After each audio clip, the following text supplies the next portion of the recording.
CM expiry ಆಗಿದೆ ಈಗ. D K Shivakumar ಅವರು ಮೊನ್ನೆ ಯಾವಾಗ ಅವರ ತಮ್ಮ ಸೋತೋದ, ಸೋಲಿಸಿದ್ದು ಸಿದ್ದರಾಮಯ್ಯನವರು. ಹಾಗೆ ಪರಮೇಶ್ವರನ್ನ ಸೋಲಿಸಿದ್ರು. ಪರಮೇಶ್ವರ್ ಬಂದರೆ ನನ್ನ ಮುಖ್ಯಮಂತ್ರಿಗೆ ತೊಂದರೆ ಆಗುತ್ತೆ ಅಂತ ಹಿಂದೆ ಸೋಲಿಸಿದ್ರು. ಅವರು ಹಿಂದೆ ಸರಿದ್ರು. ಈಗ ಅವ್ರನ್ನೇನು ಸೋತಿಲ್ಲ. ಈಗ ಡಿ ಕೆ ಶಿವಕುಮಾರ್ ಅವರ ದಿನನಿತ್ಯ ಕಾಟ ಸಿದ್ದರಾಮಯ್ಯನವರು, ದಿನನಿತ್ಯ ಮುಖ್ಯಮಂತ್ರಿ ಮಾಡುವಂತ.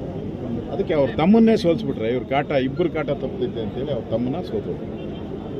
ಸೊ ಈಗ ಡಿ ಕೆ ಶಿವಕುಮಾರ್ ಅವ್ರದ್ದೇ ರಾಜಕೀಯ ಗಾಳವನ್ನು ಊಡಿಸಿದ್ರು.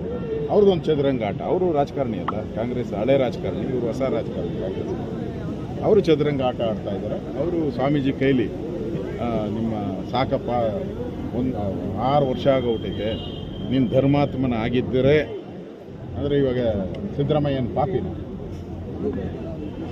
ಪಾಪಿನ ಅಂತ ಧರ್ಮಾತ್ಮನಾಗಿದ್ದರೆ ನೀನು ರಾಜೀನಾಮೆ ಕೊಟ್ಟು ಡಿ ಕೆ ಶಿವಕುಮಾರ್ ಅವರು ಮಾಡುವಂಥ ಸ್ವಾಮೀಜಿ ಕೈಲಿ ಹೇಳಿಸಿದ್ದಾರೆ.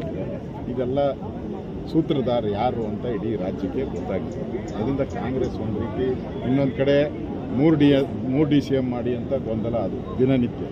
ಇನ್ನು ಕೆಲವರು 3 ಬೇಡ ಮಾಡಂಗಿದ್ರೆ 5 ಮಾಡಿ ಅಂತ. ಇನ್ನೊಬ್ಬರು ಯಾರೋ ಮುಂದೆ ಹೊರಟು ಎಲ್ಲರನ್ನೂ DCM ಮಾಡಿಬಿಡಿ, 32 ಜನನೂ DCM ಮಾಡಿ ಅಂತ. ಅಂದರೆ ಕರ್ನಾಟಕ ಜನ ಲೂಟಿ ಮಾಡೋಕ್ಕೆ ಎಲ್ಲರೂ DCM ಆಗಿ ಲೂಟಿ ಮಾಡೋಕ್ಕೆ ಹೊರಟಿದ್ದಾರೆ. ಅದರಿಂದ ಈ ಸರ್ಕಾರ ಗೊಂದಲದಲ್ಲಿದೆ. ಈ ಸರ್ಕಾರ ನನಗನ್ಸುತ್ತೆ, ನಾವು ಹೇಳ್ತಾ ಇದ್ರಿ ಭಾಳ ದಿನ ಉಳಿಯಲ್ಲ ಅಂತ. ನನಗನ್ಸುತ್ತೆ ಇವರ ಪಾಪದಿಂದ, ಇವರ MLAಗಳ ಶಾಪದಿಂದನೇ ಈ ಸರ್ಕಾರ. ಸರ್, ಲೋಕಸಭಾ ಚುನಾವಣೆ ಮುಗಿದ 1 ತಿಂಗಳಲ್ಲಿ ಸರ್ಕಾರ ಉಳಿಯುತ್ತೆ ಅಂತ ಹೇಳಿದ್ರು ಸರ್. ಬಿಜೆಪಿ ಮುಖಂಡರುಗಳೇ ಸಾಕಷ್ಟು ಜನ ಹೇಳಿದ್ರು ಸರ್. ಅದಕ್ಕೆ ನಡೀತಾ ಇದೆಯಲ್ಲ ಈಗೆಲ್ಲ, ಅದೇ ತಾನೇ ನಡೀತಾ ಇರೋದು ಈಗ. 3 DCMಗಳು CM ನೀಡಿ ಅಂತ ಹೇಳಿ, ಅದು ಯಾರು ನಾವೇನು ಹೇಳಿದ್ರಿ?